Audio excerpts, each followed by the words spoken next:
Hi, my name is Beth Phillipson, and this is my cultural immersion project. I chose to study Native Americans, and the image that I have here is a work of art by Navajo artist Ray Silva.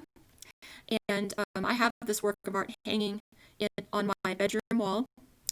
And again, it's by Navajo artist Ray Silva, and I am not Navajo, and I bought this artwork at the Guilford Native American Gallery in downtown Greensboro, North Carolina, where I live.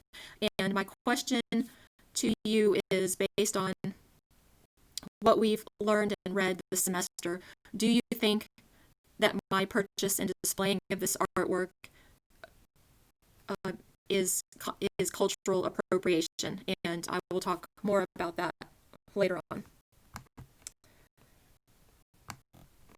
Okay, so why I chose to focus on Native Americans, as you may know, November is Native American Heritage Month, so there was a lot of information available.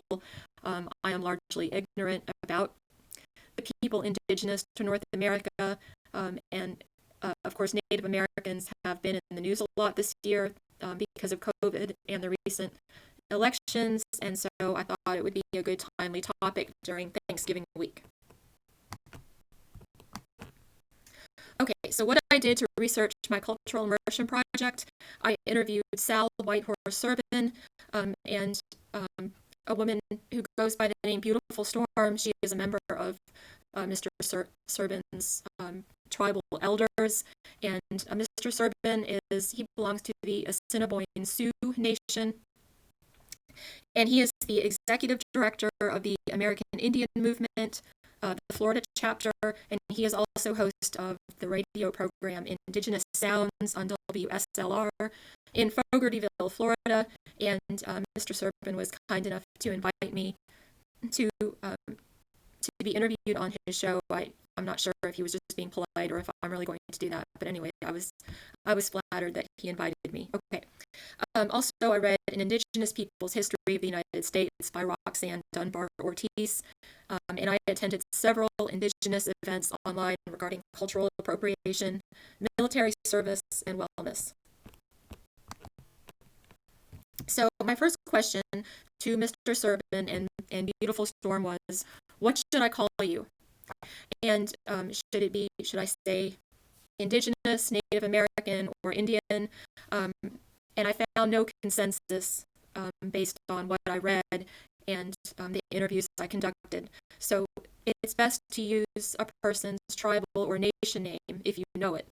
But chances are you won't. So a good rule of thumb is when you're talking to a younger Indigenous person, like for example a millennial, it's best to say Indigenous or Native American.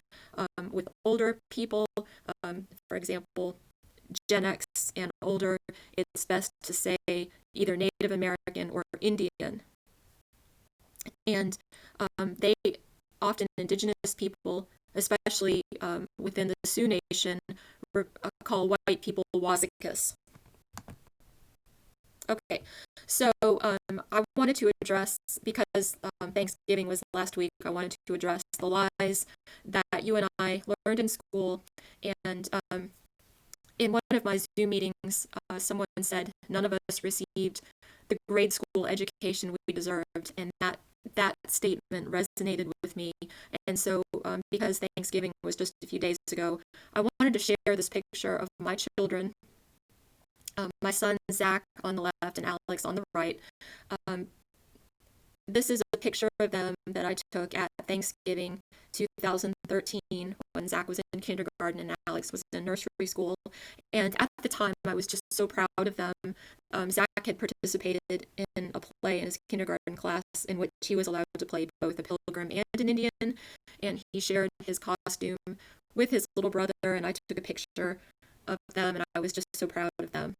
But that was 7 years ago, and now after taking this class and researching my cultural immersion project, I have a much different perspective, and so I believe that it's time to stop perpetuating the lies that we learned in school. Thanksgiving, there's no historical proof that a Thanksgiving meal happened, and of course, Christopher Columbus did not discover anyone. Okay, so again, talking about the historical lies that we learned in school, and just a brief history of what it means to be indigenous in the USA. What are what the history textbooks tend to leave out, which is that American settler colonialism is based on genocide, and so most indigenous people were wiped out. Only a tiny fraction of the original indigenous population exists today. No one knows exactly how many there were, but it's estimated there were 80 to 100 million Native Americans. And today, it is fewer than it's fewer than 6 million. Okay, so again, what our grade school textbooks didn't tell us, indigenous religious practices were illegal until 1978, when the American Indian Religious Freedom Act was passed, and that's fairly recent in our history. It was only 42 years ago. So indigenous people were forbidden to practice their religious ceremonies, and one reason is because eagle feathers are often used, and they were in ceremonies, and they were since eagles were protected and endangered, people were not allowed to use eagle feathers. But that has since changed. Many indigenous children were taken from reservations and forced to attend Catholic schools or else very strict military-like boarding schools, and they were forced to assimilate, and in the process they lost their language and their customs. You may have heard about the Indian Wars in history class, and actually that is a lie. So actually, from an indigenous perspective, the people were defending themselves and their land from invaders. Okay, so oops, hold on, sorry, I skipped. I just briefly wanted to talk about former President Theodore Roosevelt. Many indigenous people are insulted by his inclusion at the Mount Rushmore monument because he was obviously not a supporter of indigenous people and their rights. And I found a quote from him. And again, Mount Rushmore is located in South Dakota, which has a large indigenous population. So again, this is a cultural insult to Native Americans.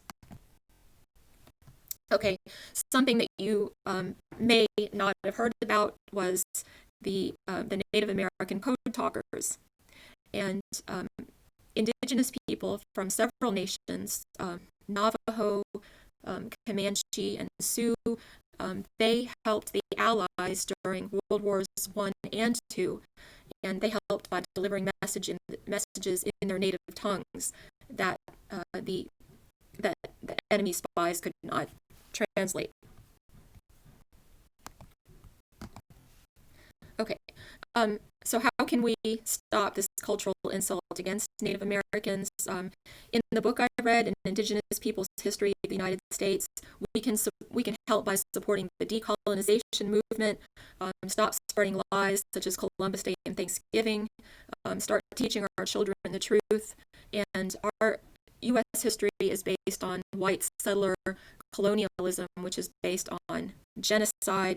We need to stop stealing from other cultures, and we need to stop portraying indigenous people as sports team mascots, such as the Washington Redskins. I believe their name was changed sometime this year, a few months ago.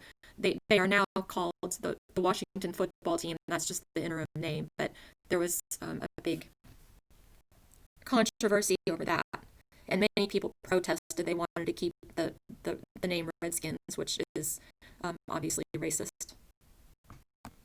Okay, so again, support the decolonization movement, start teaching our children about the anti-colonialism heroes.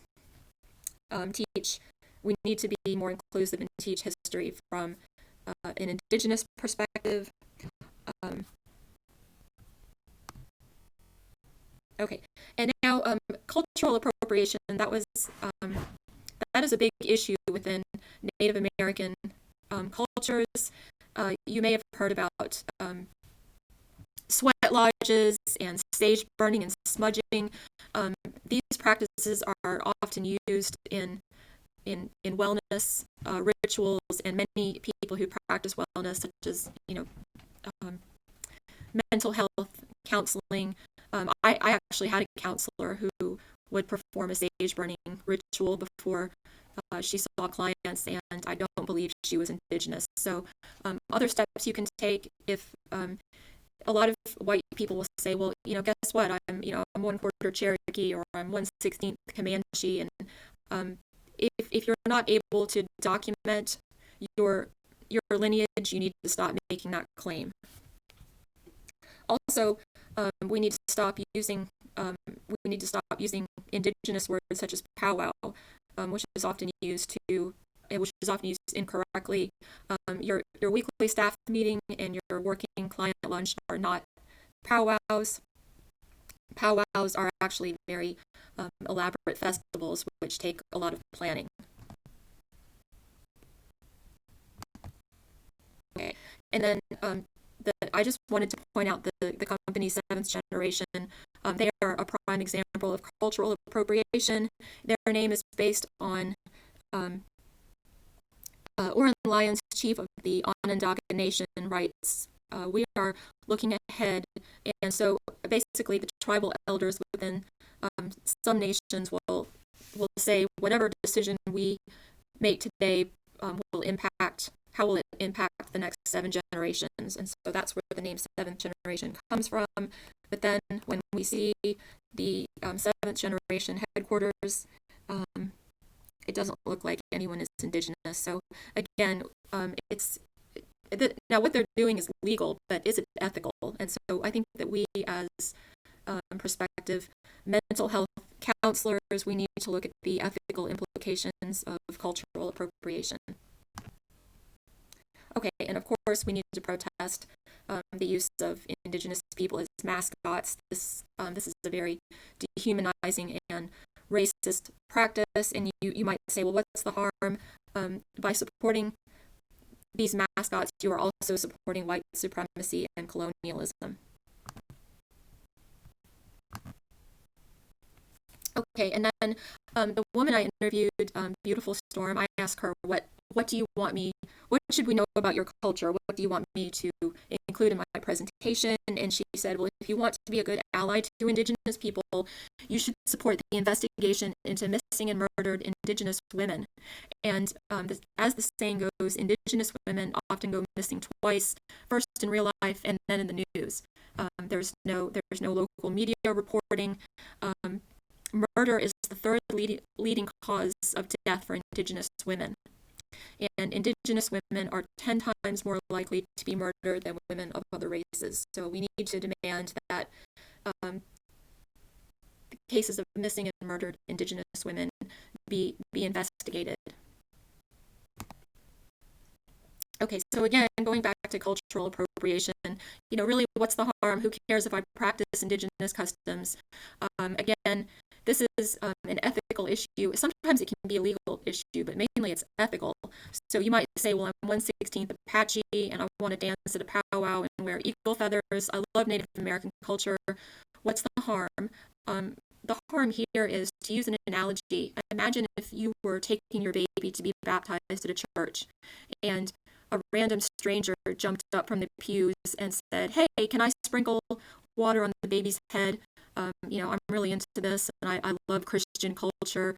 And you might say, well, of course you can't, because you're not an ordained minister. But again, I'm just using that analogy. That is the same harm that you are doing. And so by practicing cultural appropriation, we are hurting people and insulting their culture. And basically, we're supporting cultural thieves. Okay, so is it cultural appropriation or appreciation? 3 questions to ask. Earlier, I mentioned